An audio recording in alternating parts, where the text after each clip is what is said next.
pinupuntahan. Gaya nga nitong puto bumbong at bibingka ni Tatay Victoriano na sa loob ng 20 years ay traditional way pa rin ang paggawa dahil dito nga ay mano-manong kinakayod ang nyog at binibistay ang galapong na minana pa nga daw niya sa kanyang mga ninuno. Hello, Tay! Hello, how are you? How are you, sir? Good. Ano pong name niyo, sir? Fine.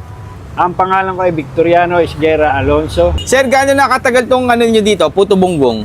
20 years na anak.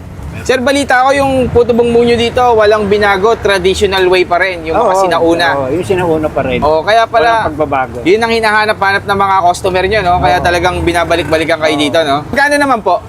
40 lang ang isa order. 40, Oo, puto bumbong, meron din bibingka, sir, no? Oo, ang bibingka 120. 120, so ayan. Murang-mura ang bibingka namin. Ang puto bumbong, 40, isang balo, tatlo laman. Malalaki siya, oh. Sir, ano to, pag bare months lang o tuloy-tuloy to? Actually, tuloy-tuloy ito, wala kaming tigil. Wala nang tigil to. Oo. Kahit